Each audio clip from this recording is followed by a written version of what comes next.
Okay, we basically finished the dinam of washing for bread. We learned how to wash, and the only time you make a bracha on Tus Yadayim if you're going to be eating a kibetza, which is 2 ounces. Otherwise, you have to wash, but you don't make a bracha on the Tus Yadayim, and so on and so forth.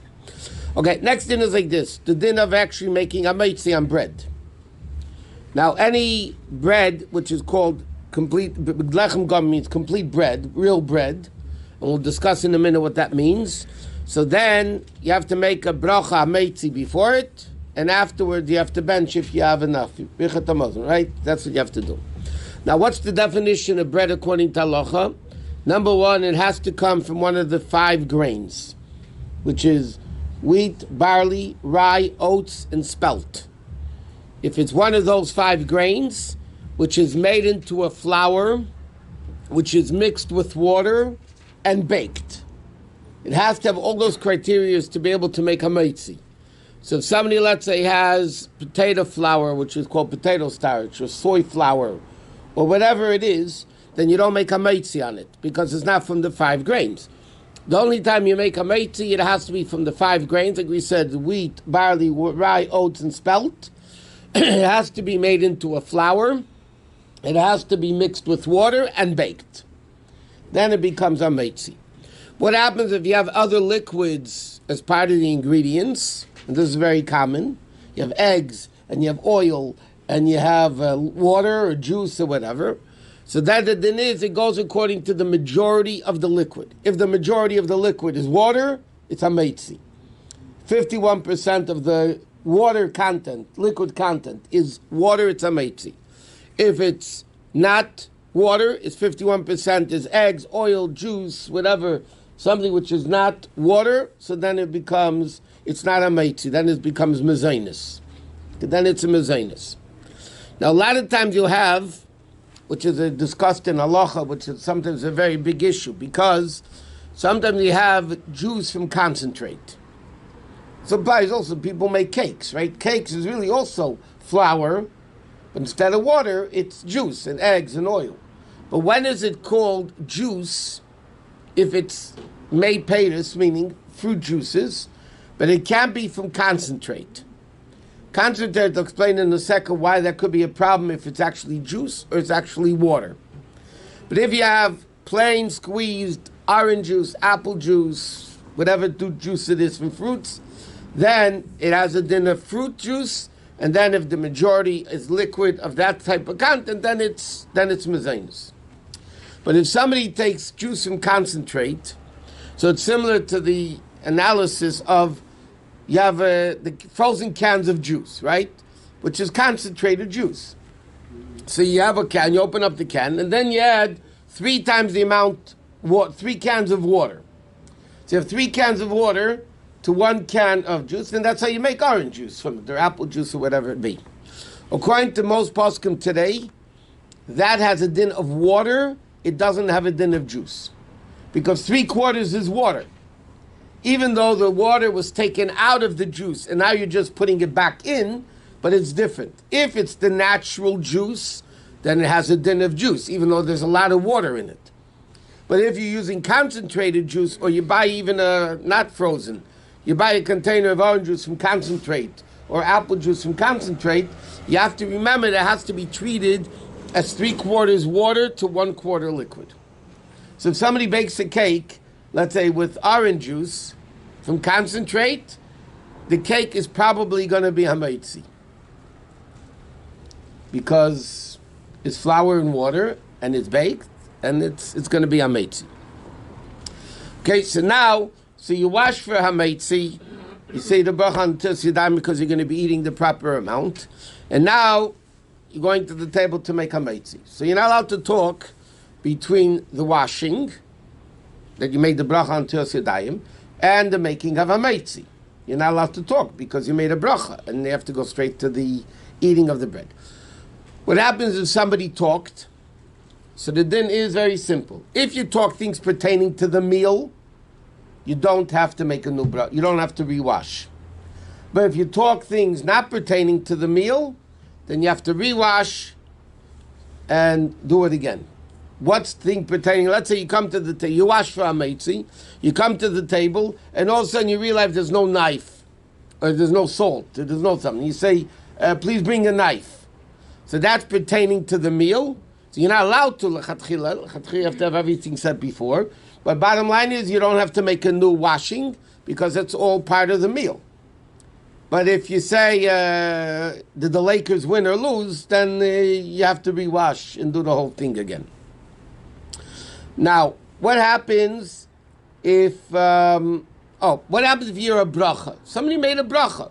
I'll give you a very simple example. So 10 people washing, and you washed already, and then you hear somebody else washing for bread, and they're making al netilas yadayim.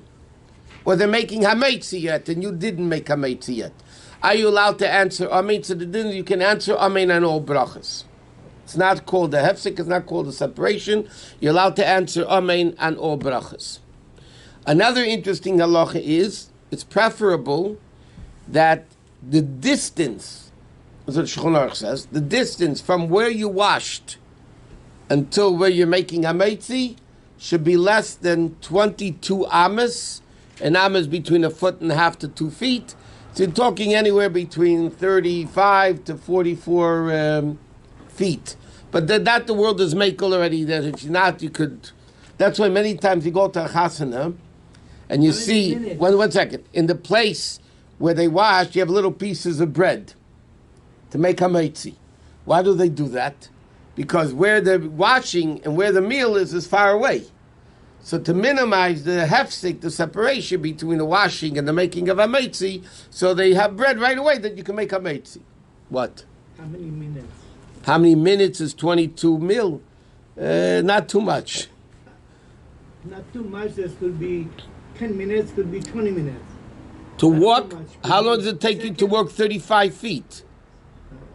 That's what it is, 35 feet. How long does it take to walk 30? Younger people takes less, older people takes longer. Depends which older and which younger. Right, exactly. Is there a time? Is there a time? From when we wash? Trying to get you an answer. Is there a limit from when we wash? It doesn't say a time. You can make a cheshbon. Okay, if you want to do math. Okay, walking a mil, which is 2,000 amas, is 18 minutes. 2,000 amas is 18 minutes. 22 amas, figure it out. It's like 100th of it, right? So it's 100th of 18 minutes. No, not 20 walking. seconds. Is there a time limit from when we do the So it said it shouldn't be longer than the amount of time it takes to walk the 22 amas.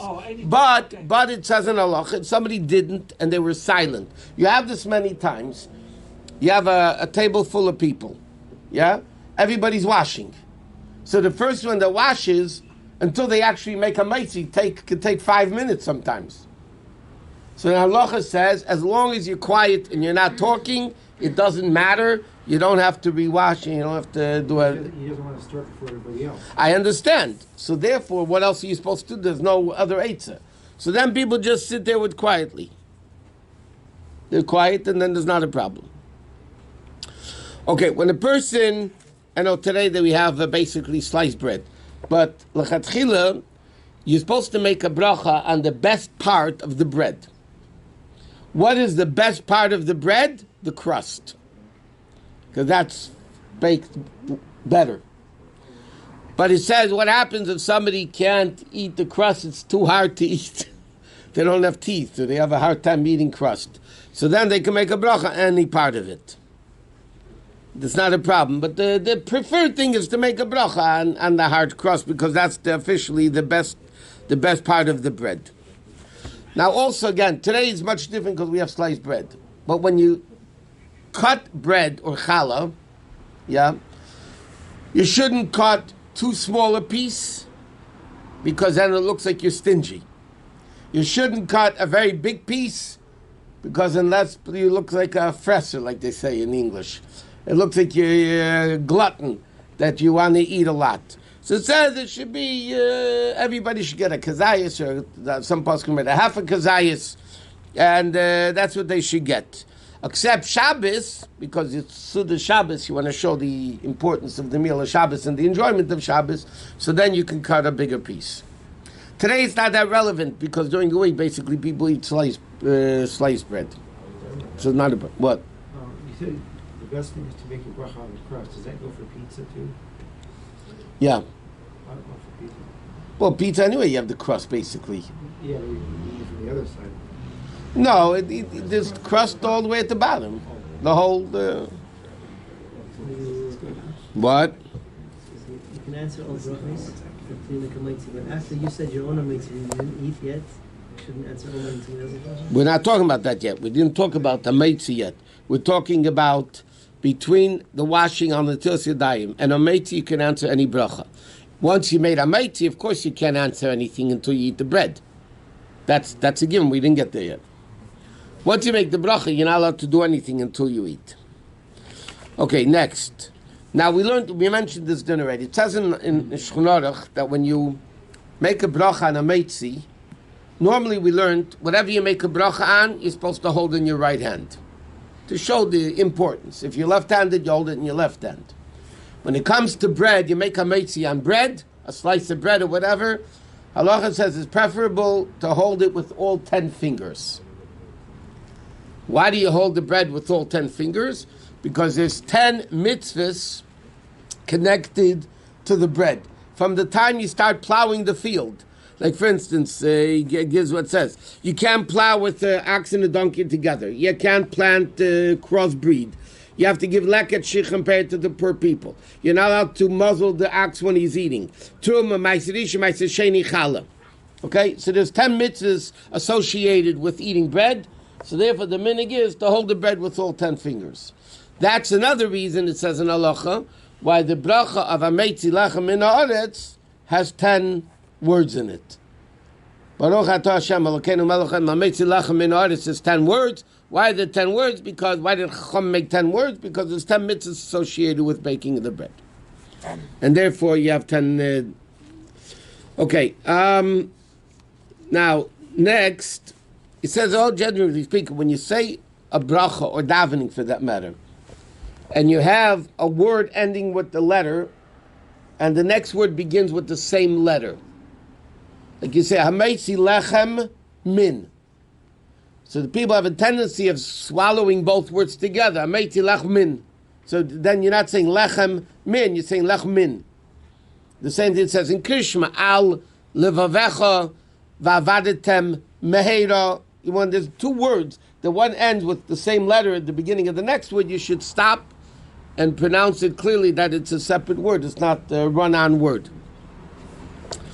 Okay, next. You're not allowed to, we just mentioned this, then once you make a Hamotzi, you have to eat right away. You're not allowed to answer Amen. And and another interesting din, by the way, that a lot of people either unaware of or just don't keep.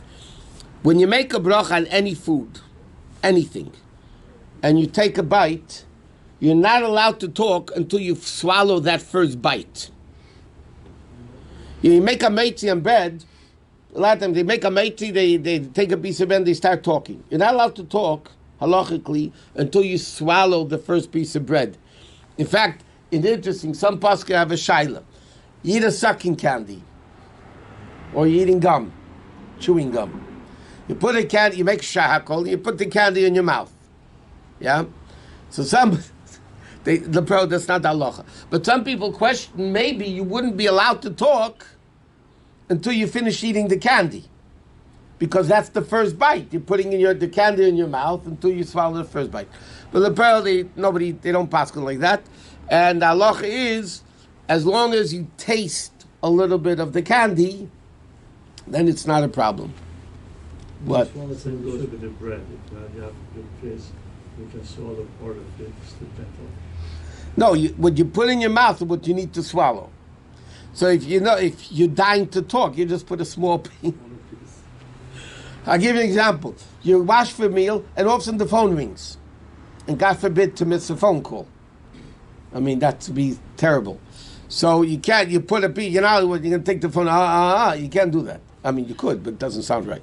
So you put a small piece of bread in your mouth, you make sure to swallow it, and then you answer the phone. If the machine doesn't go on by then. Okay, it's also customary, we'll just finish with this then, to have salt on the table before you do Hamotzi. It's not only on Shabbos, by the way. This din of salt on the table is a din every time you wash for bread. Why? Because when you wash for bread, the table is likened to a mizbeach, to the altar. And I'll call korban chatakriv melech, every korban, no matter what it was in the Beis HaMikdash, flour offering, liquid, everything needed salt. I'll call korban chatakriv melech. So therefore, you're supposed to have salt on the table. And our custom is we dip the bread into the salt 3 times to be continued.